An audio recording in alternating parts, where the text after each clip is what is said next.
Mean राशि वालों, mean राशि वाले अक्सर परेशान रहते हैं। अक्सर परेशानी का कारण मन होता है। आपका मन बहुत चंचल होता है और चंद्र ग्रहण में चंद्रमा से संबंधित यानी चंद्रमा आपके मन की कारक ग्रह माना जाता है। दोस्तों, खास करके एक बात कहेंगे, पति पत्नी दोनों मिलकर ये देखें, क्योंकि आपके जीवन में इस तरह का कोई भी कष्ट आने वाले समय में उत्पन्न ना हो सके। यदि विद्यार्थी हैं तो भी आपके लिए बहुत ही काम का ये वीडियो है, क्योंकि चंद्र ग्रहण का समय बहुत ही खराब होता है या ऐसे समय में बहुत ज़्यादा परेशानियों का सामना करना पड़ता है। ये चंद्र ग्रहण का जो समय है उसके बाद आपका जीवन एकदम से खराब और बर्बाद भी हो जाता है। जाने अनजाने आप कुछ ऐसी गलतियां कर देते हैं जिसके कारण परेशानियों का सामना आपको करना पड़ता है। चंद्र ग्रहण के बारे में बहुत लोग तो जानते हैं कि चंद्र ग्रहण में क्या करना चाहिए, लेकिन कुछ ऐसे लोग भी हैं जो चंद्र ग्रहण में क्या नहीं करनी चाहिए ये बात आप बिल्कुल भी जानते होंगे। लेकिन कुछ ऐसी बातें जो हम आपको बताएंगे, बहुत ख़ास बात आपको बताएंगे, बिल्कुल भी आप वीडियो स्किप ना करें, वीडियो पूरा देखें, समझें और अपने ऊपर आने वाले परेशानियों से बचने की कोशिश ज़रूर कीजिएगा। वैसे चंद्र ग्रहण में आप चाहें तो ये चंद्र ग्रहण आपको करोड़पति बना देगा। जी हाँ दोस्तों, करोड़पति बना देगा, लेकिन कुछ विशेष बातों का ध्यान रखें तो आप अपने आप को जरूर भाग्यशाली बना लेंगे। तो चलिए आपको विस्तार से बताते हैं। दोस्तों, वैसे तो आपके कुंडली में चंद्र ग्रहण का कई तरह का जो प्रभाव है कुंडली में वो चंद्र ग्रहण से दूर हो सकते हैं। आप इन बातों को जानेंगे तो आप अपने कुंडली से संबंधित, चाहे आपकी कुंडली हो या ना हो, इस तरह के उपाय करके कुंडली से संबंधित परेशानी को दूर कर सकते हैं। चलिए आगे बात करेंगे। उससे पहले कहेंगे, यदि आप कुछ सीखना चाहते हैं, कुछ जानना चाहते हैं तो इस चैनल को सब्सक्राइब ज़रूर कर लीजिएगा। दोस्तों, आप कभी भी परेशान होते हैं तो कहीं ना कहीं आप ये जानते नहीं है कि लेकिन आपके कुंडली में कोई ना कोई दोष होता है, जिस कारण से जीवन में संघर्ष परेशानी बड़ी रहती है। और उस परेशानी से बाहर निकलने के लिए आप अपने तरीके से, अपने समझ से काम करते हैं, लेकिन फिर भी सफलता नहीं मिलता है तो आप भाग्य को कोसते हैं कि हमारा भाग्य ही खराब है, हमारा जीवन ही खराब है, हमने कुछ भी किसी के साथ गलत नहीं किया फिर भी हमारे साथ बुरा हो रहा है। दोस्तों, चलिए कुछ विशेष बात आपको बता देते हैं कि चंद्र ग्रहण के दौरान आपको क्या नहीं करनी चाहिए।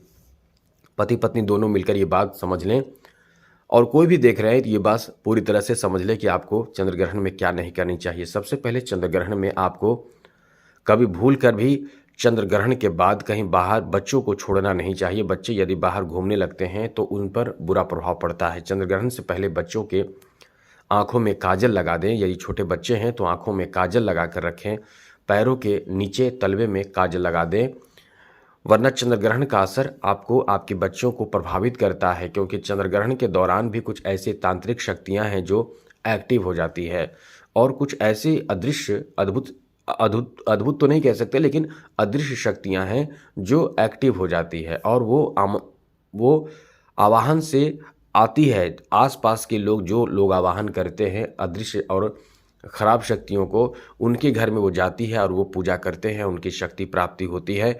और जब वो आता जाता रहता है तो वो आप पर बुरा प्रभाव देता है, आपके बच्चों का, यानी आपके बच्चों पर बुरा प्रभाव डालता है। और साथ साथ जो लोग ऐसा करते हैं, तांत्रिक शक्ति या गलत तरीके की साधना पूजा करते हैं, काला जादू करते हैं, वो अपने घर से कुछ न कुछ निकाल कर चौराहे पर, दरवाजे पर, अगल बगल ये फेंक देते हैं। जब चंद्र ग्रहण समाप्त होता है तो वो फेंक देते हैं, या चंद्र ग्रहण के दौरान भी फेंक देते हैं। तो हम यही कहेंगे कि आप अपने बच्चों को थोड़े सतर्क कर दें, बच्चों को सतर्क करें, जिससे कि बच्चे आसपास की चीज़ों को उठा न सकें, मुंह में डाल न सकें, क्योंकि बच्चे नादान होते हैं। वो ज़मीन पे गिरे अद्भुत चीज़ को उठाकर सीधे मुंह में ही डालते हैं। तो आप समझते होंगे, इसलिए आप दोनों इन बातों का विशेष ध्यान रखिएगा। चंद्र ग्रहण के बाद साफ सफाई भी किया जाता है, घर की सफाई, दरवाजे की सफाई, पानी डालना, ये सब जरूर कर देनी चाहिए, जिससे कि आसपास में कुछ गिरा न रहे, या रहे भी तो वो झाड़ू के एक झोंक से वो हट जाता है। चंद्र ग्रहण के बाद आपको एक विशेष ध्यान रखना चाहिए। घर की सफाई तो करते ही हैं, यदि आपने कलावा बांधा है तो उसे काट कर फेंक दें, हटा दें, क्योंकि ये कलावा फिर वो काम का आपका नहीं रहता है। क्योंकि ग्रहण के दौरान वातावरण, प्रकृति पूरी तरह से अशुद्ध हो जाती है। इसलिए ग्रहण के दौरान कहा जाता है कि पहले से ही तुलसी पत्ते को तोड़कर अपने भोजन में, अनाज में रख दें, जिससे कि वो अशुद्ध ना हो, क्योंकि तुलसी पत्ते को बहुत ज़्यादा शुद्ध माना जाता है। तुलसी पत्ते तो बैक्टीरिया को भी दूर कर भगाता है, आप जानते भी होंगे। इसलिए हम ये कहते हैं, हम ये आपको बताना चाहेंगे कि आप जो भी कलावा बांधे हैं उसे खोलकर निकाल कर फेंक दें, और साथ साथ जो भी आपने धातु धारण किया है उसे खोलकर, और अंगूठी धारण किया है, कोई भी तावीज़ धारण किया है तो उसे खोलकर शुद्ध कर लें, पवित्र कर लें। और पवित्र करने के बाद धूप दीप पूजा पाठ जैसे आप करते हैं उसे करके फिर से आप इसे धारण कर लें। आपके जीवन में बड़े से बड़े कष्ट जो होंगे वो दूर तो होंगे ही, परेशानी से तो आप बचेंगे, क्योंकि आप ये वीडियो देख रहे हैं तो निश्चित रूप से आप ऐसा करेंगे, और ऐसा करेंगे तो आप निश्चित रूप से बड़े से बड़े परेशानियों से बच पाएंगे। क्योंकि ग्रहण का समय जो होता है वो बहुत ही खतरनाक होता है। इसमें आप खतरनाक यही समझें कि कुछ काला जादू का प्रयोग किया जाता है, क्योंकि कुछ शक्तियाँ ऐसी होती है कि इस समय बहुत एक्टिव हो जाती है। जैसे नवरात्रि में माँ दुर्गा आती है, भक्तों की घर पे आती है, जो लोग पूजा करते हैं उनके घर में आकर बैठ जाती है, पूजा स्वीकार करती है। उसी तरह से ऐसे समय में काला जादू करने वाले लोग या गलत तरीके का पूजा पाठ, और आप समझ सकते हैं ऐसे में वो चीज़ एक्टिव हो जाता है, तो आपको बचना चाहिए।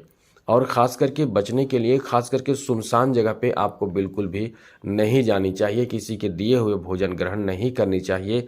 घर के चीज़ ही खाएं, लेकिन ग्रहण के दौरान तो आप जानते होंगे बहुत कुछ ऐसे कार्य जो नहीं करनी चाहिए, जैसे खाना पीना, नए काम की शुरुआत, मांगलिक शुभ काम की शुरुआत, नाखून काटना, बाल काटना, दाढ़ी बनाना, ये सब चीज़ नहीं करनी चाहिए। आप सब जानते होंगे, क्योंकि स्कंद पुराण मना करता है। स्कंद पुराण कहता है कि आप कभी भी भूल कर भी ग्रहण के दौरान ये सब काम ना करें। साथ साथ घर में भी है, कोई कुछ पूछ रहा हो, कोई कुछ बोल रहा हो तो झूठ तो बिल्कुल नहीं बोलना चाहिए, और ना ही किसी के साथ छल कपट गलत काम बताना या गलत काम करना चाहिए। इस तरह से इन बातों का विशेष ध्यान रखना चाहिए।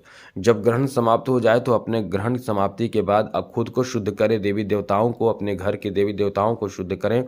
और ग्रहण के दौरान तो विशेष रूप से ध्यान रखिएगा, अपने इष्ट देव का ध्यान रखें। हम एक बहुत ही महत्वपूर्ण उपाय आपको बता रहे हैं। ग्रहण जब लगा रहे तो आप ये काम जरूर कीजिएगा, आपको बहुत ज़्यादा मालामाल बना देगा।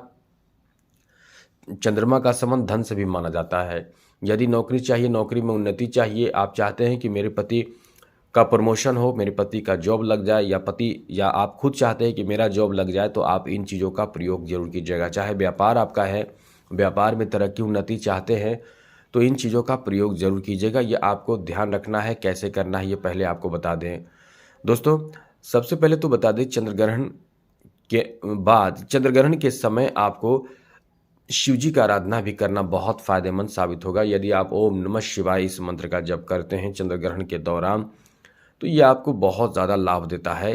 कुंडली में ग्रहों की स्थिति चाहे जैसे भी हो, चंद्रमा की स्थिति चाहे जैसी भी हो, आपको शिव जी की पूजा चंद्रग्रहण के बाद और चंद्रग्रहण के समय मंत्र का जप, ओम नमः शिवाय, ये सब पढ़ने से, बोलने से बहुत आपको लाभ मिलता है।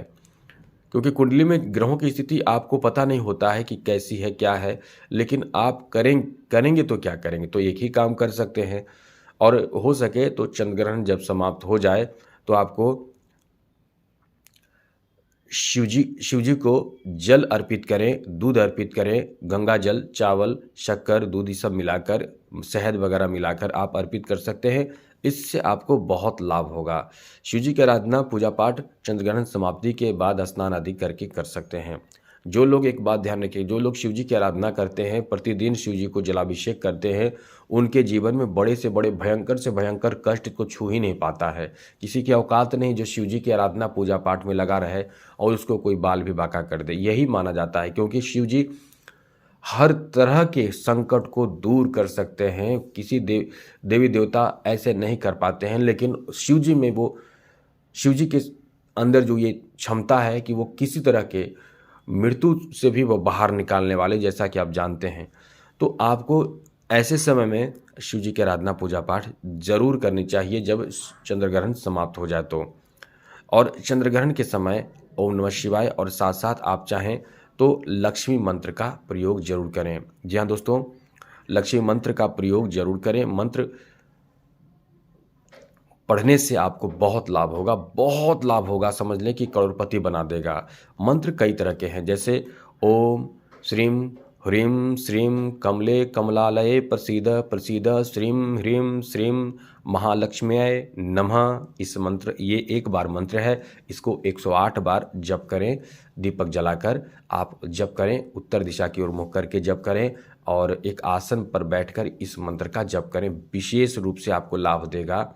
और भी मंत्र हैं, जैसे ओम श्रीं ह्रीं क्लीं ऐं ओम स्वाहा, इस तरह से बोलकर 108 बार इस मंत्र को भी आप जप कर सकते हैं।